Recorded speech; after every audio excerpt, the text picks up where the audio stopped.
Hello, hello. Happy Monday, August the 20th. And let me see here. I'll adjust it here a little bit. There we go. Happy Monday, August the 20th.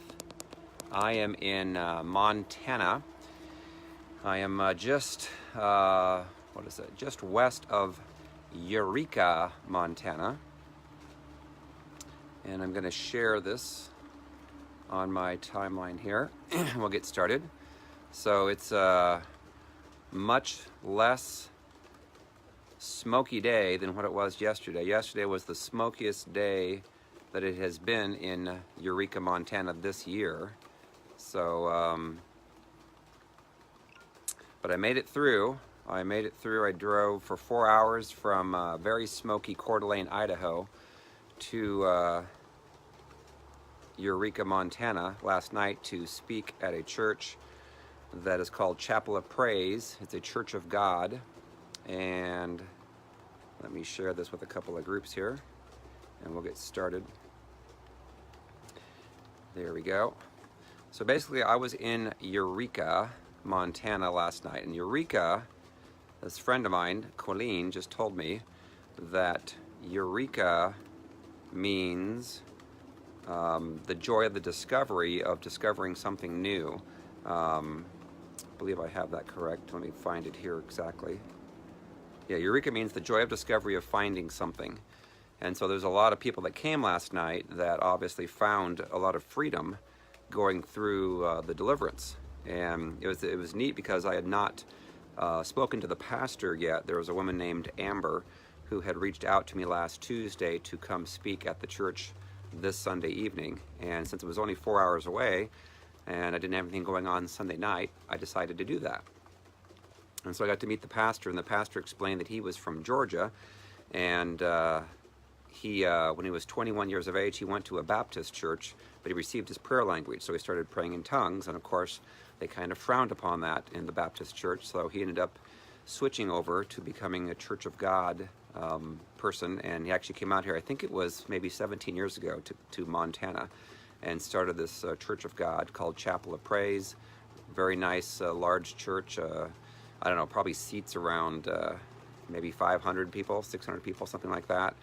And had a good turnout last night. Had a lot of people that had never, of course, heard about the connection between the spirits of Jezebel, Leviathan, Ahab, and then getting delivered from that. And so a lot of people got set free last night. Had a woman that came up to me at the end. Well, in fact, I'm going to go back to the Church of God thing before I forget. So when I was little, my mom played the piano and an organ for a Church of God in Columbia City, Indiana. And actually at that very same Church of God that I went to when I was in nursery school, Mariah Woodworth Eder was ordained at that place. She actually did her first healing ministry in Columbia City, Indiana back in the late 1800s. So she did it for like 4 weeks. So there's a lot of history, neat tie-ins there. So anyway, after we did the ministry last night, there were several people that came up to me, and one of them was a woman who said that ever since she was young, she had problems with her hips. She had problems with the leg that was too short. She had problems, I guess, with her shoulder. And she said that as I was at the end going through like I normally do and speaking and declaring healings in people's bodies, that her hips shifted into perfect position and that her leg had grown out and the arm pain, was gone or whatever, it lengthened. So a lot of cool stuff happened. A lot of things happen when we don't have any more ties to Jezebel, Leviathan. When we break off the legal right, then we oftentimes see a lot of these healings. And then I just had prayed at the end of the service specifically for a woman who was a very competitive Spartan racer. I know that I used to run marathons, and it's important to breathe when you're doing that. Well, she had apparently developed asthma, I don't know, maybe several months ago, and made it very, very hard for her to breathe. She had to take medicine for it. And so I prayed over her specifically that the lungs would be opened and that she could breathe normal. And then as she was driving away from the church, she got warmth all over her chest. And then she did not take her medication in the evening. And then this morning she woke up and she had no asthma symptoms at all. So she was praising the Lord, thanking the Lord for that. And another person we prayed over last night that had bipolar. And he had a lot of people that had heard him that he went through even additional people he wanted to name off, and he was crying and weeping, very deeply, as the Lord was wanting him to give all that pain and stuff to him. So it was a great evening, great stuff that happened. Loved it. And then it was interesting because they don't really get a lot of rain here in Montana, in the northwestern part at least. I think last year they got no rain from like June until September. And so they oftentimes have, fires around here. So last night was extremely smoky. You couldn't even see the lake behind me because of that smoke. It was so deep and dense.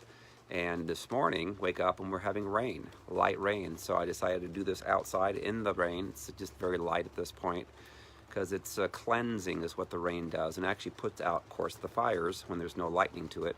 So it was very symbolic. Some people were messaging me this morning saying how symbolic they felt that it was. So pretty cool. I love it. I love it. I love it. And so then this morning, Lord, when we talk about fear, fear is false evidence appearing real. What does fear look like? A lot of people have a lot of anxiety and fear. What is that ultimately? What it is ultimately is they're hearing the enemy speak to them in their minds, in their thoughts, causing them to say, what about this? This could happen. If you don't do this, this, is going to happen. If you do this, then this will happen.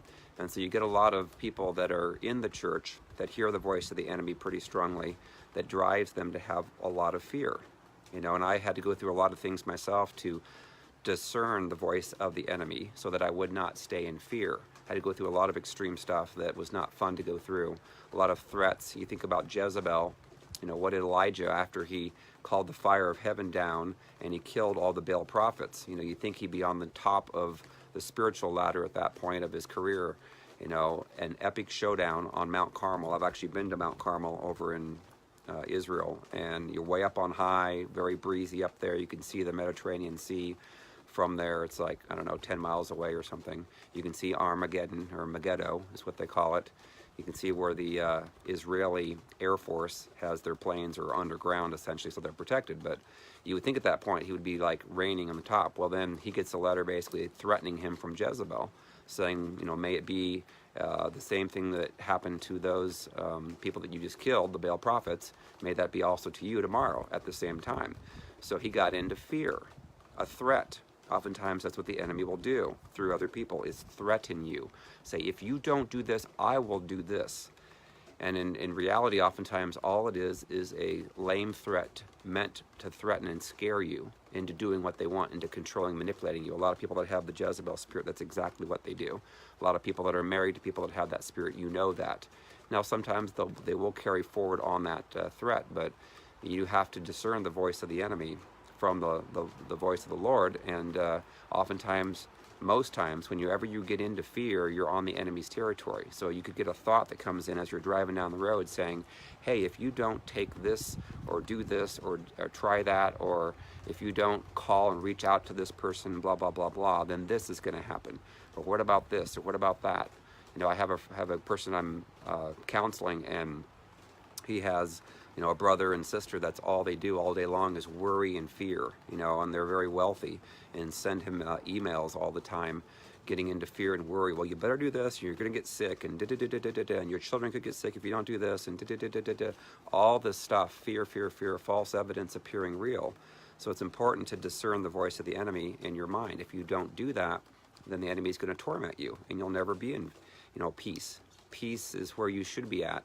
When you are completely set free from all of the enemy attacks, you'll be at peace. I'm at peace all the time. There's people that will try to threaten me with things, but I don't worry about it because I know God's got my back. As long as you are operating in the way that you should in the Lord will protect you. He'll protect you all the way through court. If you have to go through a court situation with someone that maybe has an attorney that's got the spirit of Jezebel that will come up with lies. I've done it several times. I've had to go to court. Didn't want to. They took me to court. I never had an attorney, ever. I've done it, 7 times now, 8 times. I don't worry about it. The Lord's got my back. He's even overridden judges' decisions in my favor after the fact, when the judges have spoken something, that would be negative to my detriment. So truly, when you are set free and delivered from, they say, the spirits of Jezebel, Leviathan, you will not hear that strong voice anymore causing you to get into fear. and you'll be at peace.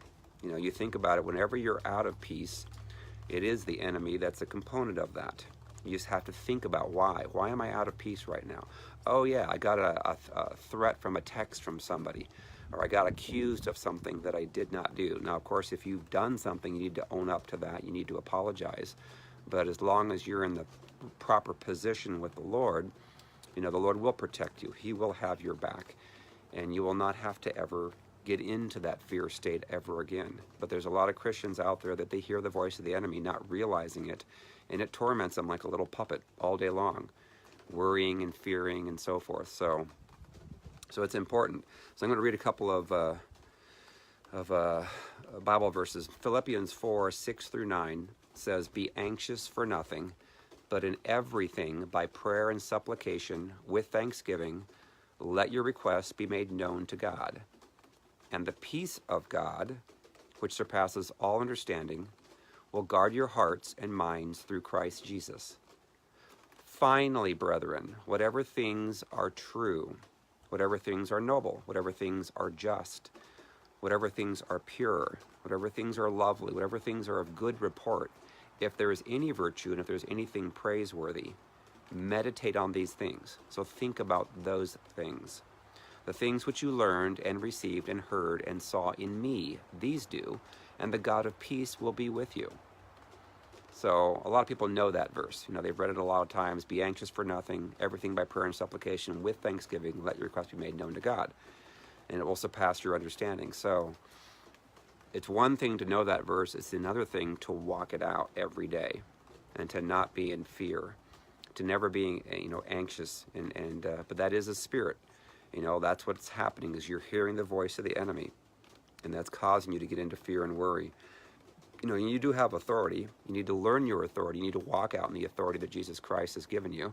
You need to take authority. You can pray, you can bind, you can rebuke, you can charge your angels to go forth before you.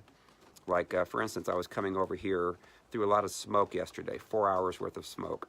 Never have driven in that much smoke in my entire life. And, you know, it could have been scary. It could have been like, oh my gosh, it could be a fire come up at any moment, you know, and I didn't worry. I knew the Lord had my back. He told me ahead of time, you know, I've got you. I'm going to protect you. You're not going to have any fire. You know, sure, you'll have smoke, but you don't have to worry about it. So I didn't get to worry, didn't get into fear. I drove the 4 hours over here. And again, a lot of the people that had attended last night got set free. A lot of miracles have happened. A lot of results, a lot of good reports are coming in, which is great. So again, the Lord now can give you a warning, you know, a warning in a dream or warning in a confirmation. You need to heed that. You know, that's different than getting into fear with the enemy. That's why it's so important when you get delivered from Jezebel, Leviathan, the kings of the strongmen of the enemy's world, then you can discern more clearly. And then you can know, okay, the Lord's saying, you know, don't be spending time with that person. That person's going to take you down a road you don't want to go. You cannot trust them. You should not do business with them. You need to pull back from that. So he'll give you warnings and things you need to listen to. That's normal. But you're not going to get it, you know, based out of fear. Like a lot of people live in constant state of fear with their health. You know, I could get this, I could get that sickness, I could get this. I'll say this, before I knew my authority, I would get sick like everybody else. I would get bronchitis because the doctor told me back in, I think it was around, well, how old was I? 30, so 20 years ago. He told me that you know, are going to have a proclivity to getting bronchitis and pneumonia because I caught it in Southern California. And so I did every single year. I caught it multiple times. Whenever the temperatures got like below 50, I could not run outside because I would end up getting bronchitis and sometimes developing the pneumonia. I almost died from it once. So when I started learning about my authority as a believer, learning authority about health, I prayed for a toothache. I got healed instantly. I prayed for my back disc that popped out. I heard it pop out when I reached over a gate to pick up a dog, and I commanded it to be healed. I wasn't healed instantly, but the Lord said, don't give up. Continue to stand. Continue to thank me that you're healed, and then walk it out. And then within 2 days, I was healed completely. But when it came to the bronchitis thing, I decided to go ahead and to to take a step of faith basically and run outside. I remember it was like 30 degrees. I ran like 5 miles outside because I was training for like a half a marathon. And I was breathing in the cold air, and I kept declaring, I'm not going to get sick. And the enemy kept trying to tell me, yes, you are. You're going to get bronchitis. You've always gotten it. You're going to get it again. Blah, blah, blah, blah. And I'm like, no, I'm not. So here I am having a conversation in my mind with the enemy. And by the end of that run, I came inside, and I just was stalwart in my mind saying, I will not get sick. I will not get bronchitis. And I didn't. You know, again, it went on from day to day, went on from week to week. I started running more, like 10 miles on the weekends. You know, I would run probably 30 miles a week outside in 30 degrees and under weather. And in the past, I would always catch that bronchitis pneumonia. Well, I didn't catch it anymore because I kept making declarations against it. I'm not going to catch it. Doesn't mean that sometimes you may get symptoms. And if you get symptoms and you start speaking it out, saying, I'm getting sick, I'm getting the flu, I'm taking this, da-da-da-da-da, then if you do that, the enemy has a legal right to bring it upon you. That's just what I've learned by experience. And the Lord told me, He said, as long as you stay in faith and not in fear, then you're on my territory. You get into fear, you're on the enemy's territory, and he can give you what you fear. And so it's so important to not speak those words out. You know, it's a test. We all have to walk through this individually. You know, my faith is not going to override my children's lack of faith if they don't have the same faith that I do. You know, they'll end up getting sick and so forth because they don't have the faith yet. You know, Kenneth Hagin has a book called The Believer's Authority. Highly recommend people reading that great book about your authority. Well, his son, he talks about how he used to pray for his son. Well, once his son became, I think it was 18 or 19, he said, now, son, you're on your own. No, your faith now will dictate whether you get sick, whether you are healthy, and so forth. And so I cannot override that anymore. And so it's true. We all have to learn. We have to walk in our own authority. We have to know that. We don't want to stay in fear. Think about David and Goliath. You know, David could have looked at this huge guy that's 10 foot tall, who's killed everybody he's ever fought, and in the entire, you know, country was dependent upon him, because Goliath said that I'll give you everyone, all my Philistine people, if you defeat me, but otherwise we get to take your people if I defeat you. So here he is, a guy that watched sheep, that was not dressed in any armor whatsoever, comes in and throws a stone and kills Goliath and cuts his head off. And then what happens to the Philistines? They all run away. So when you take out the strong man, then you take all these other demons with you. So that's why we say take out the strong man of Jezebel.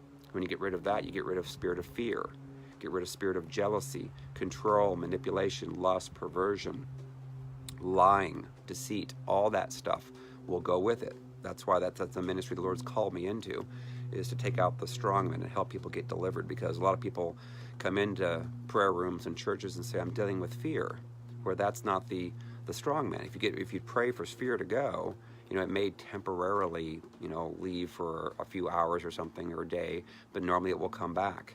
So you have to take out the strong man. You take the strong man out, and then the other demons go with that.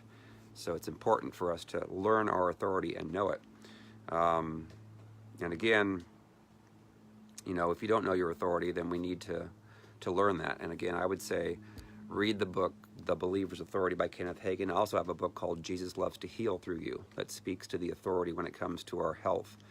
I have been healed now of everything since 2009, so it's going on 10 years now. I've been healed from everything. I've not taken anything, you know. I haven't paid one penny, you know, for health insurance even. I dropped that in 2012 after, 4 years of learning to walk in this. So that's, you know, where the Lord wants us to be. It says, by your stripes we're healed. But if we don't know our authority, if we also are operating in Jezebel Leviathan, then we have a spirit of pride with Leviathan. We have to get rid of that. God does not like pride. You know, he does not like a proud look. It says in Proverbs 6:16 through 19, that there's 6 things that he hates, 7 things that are abomination to him. A proud look is the first thing it talks about.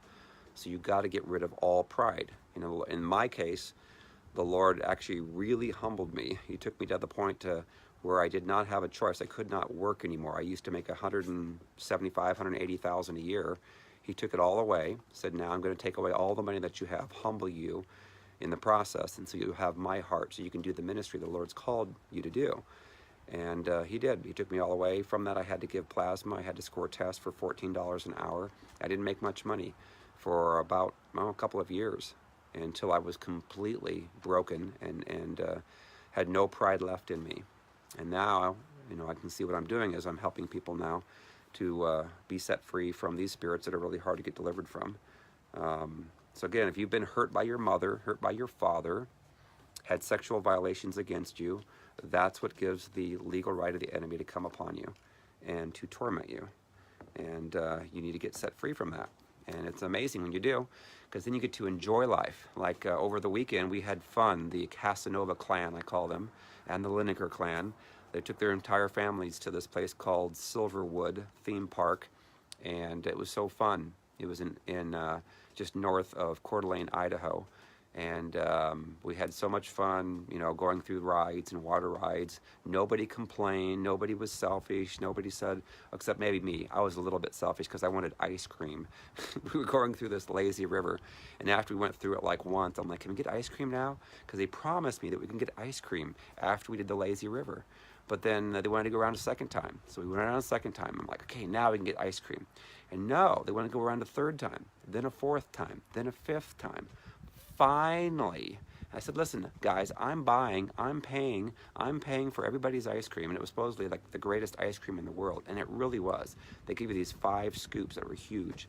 So in faith, not in fear, I was patient, I waited, and then we were able to divulge in that ice cream. It was so good, it was so worth it. But nobody complained, nobody strove, nobody got angry, and it was really the way the Lord showed me that families should be like.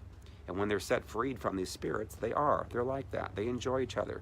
There's nobody that's like super competitive. There's nobody that's the black sheep in the family. There's nobody that it's hard to get along with. I mean, you have fun and you enjoy life when you're completely set free from hearing the enemy's voice, or you can at least discern the enemy's voice, so you don't have to, based out of fear, control people. Because that's why people control people. They get into fear. They hear the voice of the enemy. They tell them that, hey, you got to control these people because you can't trust them. You can't trust anybody, just like you couldn't trust your daddy or your mommy or those people that violated you sexually. That's how you're doing. You're hearing that voice of the enemy. And when you get out of fear, it's awesome. It's amazing. So anyway, I am heading tonight. Actually, after I leave here, I'm done here. I'm leaving to drive 4 hours back to Coeur d'Alene, Idaho to speak tonight. It will be at 6:30 p.m. Pacific time at the Days Inn in Coeur d'Alene. And I will probably spend another day in Coeur d'Alene before I head back to the Tri-Cities and then head on down to Portland, Oregon. I'm waiting to get confirmed a venue there in Portland for next week. And then I'll be heading down to California from there. I'll be in California for about 3 weeks. And more venues are coming to pass. I'm starting to get things confirmed, lined up. And so I post them as soon as we have them. So it's exciting. It's exciting to see people's testimonies coming in every day from people getting people set free and delivered. So anyway, I'm going to show you. Now, you could not see this view before yesterday. I'm going to show you this. Because it was so smoky yesterday, you could not even see the lake. But now you can see it because they've had rain. And the rain cleansed and put out some of the fires probably too. But you can see there's a mountain behind this mountain here. You can barely see the shadow of it because of the smoke. But they don't get very much rain here, so praise the Lord. Thank God for the rain. And I know there's a lot of fires going on everywhere, it seems like, out in the Northwest. But again, this is the Koocanusa Lake Koocanusa. It's partly in Canada, partly in the United States. That's why they have Koocan USA. It's also the Kootenay National Forest.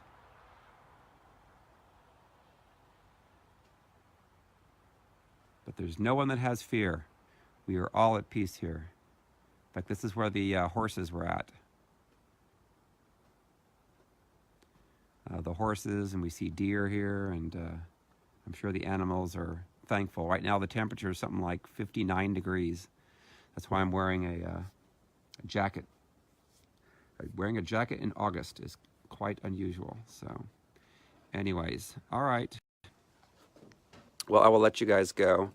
Have a great rest of your day. Stay out of fear. Discern the enemy's voice when he's speaking to you so that you can walk in peace and not have any fear of false evidence appearing real.